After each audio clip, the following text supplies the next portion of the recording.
What up, my friends? So, I just had an incident with well, I don't think he's going to be a client now, but so, I'm a barber. This is my station, my barber chair, this is my barber shop. A lot of artwork, a lot of just all kinds of collectibles. Anyway, I'm sitting here cleaning up and sweeping from my last client. And he comes in, and I'm like, hey, how's it going? He's like, good. This is going to take longer than 15 minutes, is it? And I go, well, I don't know. Depends. I go, what do you want? What do you want to do? He goes, a haircut. And it says barbershop right on the front of my store. He's obviously here because it's a barbershop. And I'm like, and I chuckle and I go, well, I figured that when you walked in the door of the barbershop, And he's like, oh, well, is this going to take longer than 15 minutes? I go, well, I don't know, right? He's got a full beard and his hair's all jacked up. He's got a hat on, it looks like a construction type of guy, some sort of tradesman. Right, probably like early 40s. So I'm like, yeah, no, I go, I don't want you to get a ticket. I said, you parked at a meter? He goes, yeah. I go, well, I don't want to be, worried that I'm going to give you a ticket and then, we have to freaking rush through this haircut. And he's like, well, I'll just go pay the meter some more. I go, yeah, that'll probably be the best idea. So that's what he does. He goes out, pays the meter, comes back. I'm still, I'm cleaning up. I'm throwing stuff in the trash. I blow the seat off so there's no hair on it. And he's just standing there, he's like standing like right here, just like right over here, just like standing there. Most people, they'll sit in the seats or something, but he's just standing there. And I'm like, he's like, you ready for me? So he's just like, escalating the rush, right? And I'm like, yeah, you can have a seat.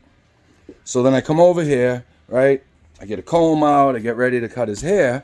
And I go to grab like the drape and the thing for the neck piece. And, the neck cover.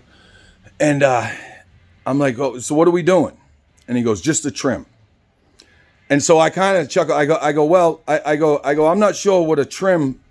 And right before I even get finished what I'm saying, he's like, son, then I'll just go to the next guy. I go, okay. I go, all I'm saying, guy, is that I don't know what a trim is to you. I said, the last guy, what he wants for a trim is different from the next guy's going to want from a trim from what you want from a trim. That's all I'm trying to explain to you.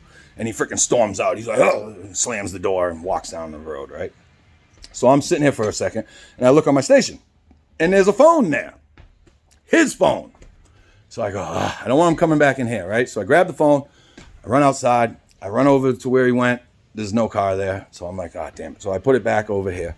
And then he comes back and he's heated, right? He's like, give me my fucking phone. And I'm like, it's right here. So I reach over here and I grab it and like he starts stepping up to me like all aggressive. He's like, give me my phone. I go, hey, what do you do for work? Right? Because he's like, what do you mean, what do I do for work? And he steps to my face, like right in my face.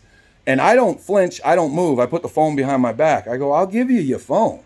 I go, I'm just trying to figure out what you do for work. And I'm like, and he's like, you better give me my phone. And I still don't budge, right? So he steps back and I go, here's your phone. And he goes, asking me what I do for freaking work. And he goes to walk out the door. I go, hey, I'm only asking what you do for work. Because if you showed up, no matter what you do, if you're in the trades, right? Like say you're an electrician and you go to the house, you don't know exactly what they need done yet, right? You know it's an electrical job because they called your electrician company, right? Your electrical company. So you go there and you ask them, what seems to be the problem? Oh, I don't know. That means that, it's going to take a while, right? And instead of them just being like, I don't know, do your thing and we figure it out. I don't have any power over here, this and that. They go, is this going to take longer than like 15, 20 minutes? Because, I really need my power on or whatever, right? And the guy doesn't even know what you're doing yet. Do you understand what I'm saying? So that was the issue.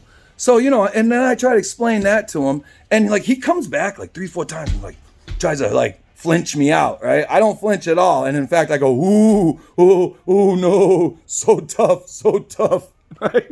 And it just fucking pisses him off and he just storms out again. And, he takes off and he does a U-turn over here and, peels out in front of the shop. And I'm just like, in this little Honda, like, mom wagon. Anyway, it was unfortunate.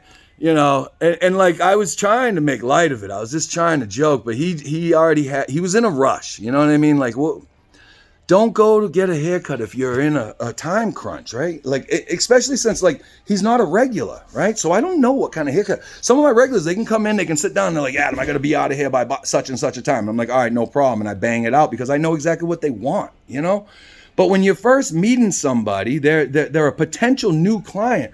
Like that's one of the first things they teach us in the industry, in barber school and all that, is like you have to talk with them in the beginning to figure out exactly what they want. He could say, oh, I just want to trim, and you do just a little bit around, and he's like, hey, I like it, quarter inch on the side. I mean, I've had that happen many, many, many times. You understand what I'm saying? So like, calm it down. If you're in a rush, come another day. You know what I mean? Or make an appointment, whatever it is. I mean, I love doing walk-ins, and I love doing people that I've never done their hair before. I like a challenge, I like making someone feel good about themselves, have a bunch of laughs, and then they leave and they're like, God damn, I look good. You know what I mean? I mean, that's what it's all about. That's what the barbering industry is all about, right? That's what the service industry is all about. I mean, don't get me wrong, I definitely, maybe I should have handled it another way, but once it got to that aggressive point, like, I wasn't backing down, right? I wasn't throwing a blow, but I also wasn't going to be like, and it's too bad, but it is what it is. I'd like to see him find another place where he can do a walk-in, because most of the places out here, they don't do walk-ins anymore. You got to book out, you got to download an app and upload your freaking credit card. And if you're late, they charge you. And no, me, walk in, bring cash. We'll shoot the shit. I'll cut your hair. Hopefully you like it, and we have our transaction. That's the end of it, right? And then you come back and we have a relationship where we joke around and we fuck with each other. I don't know. He obviously had something going on. Maybe he was under the gun at work or whatever it was. And, unfortunately, I wasn't able to recognize that right off the bat. So I can see my fault in it as much as I can see the fault that he had in it, And I mean, honestly, he was aggressive from moment one he stepped through the door. And I've dealt with these types many, many, many times, right? Many, many, many times. I worked for somebody else for 7 years. I've been here for a little over 7 years. And I've had that before. That's why I want to make a price list that says, regular haircut, $30. In a rush, $60, right? It's just things like that, right? Just the trim, $75, right? Because they're probably going to have an attitude, and if you don't do it correctly, and they're never coming back. So you might as well get that money right then and there. Talk to you when I talk to you. Adam the Barber, the last punk rocker. Like, subscribe, share. Get me up to 1,000, man. No, this is not like anybody's watching a video this long anyway. But at least I'm not AI. Actually, I am. Adam Intelligence.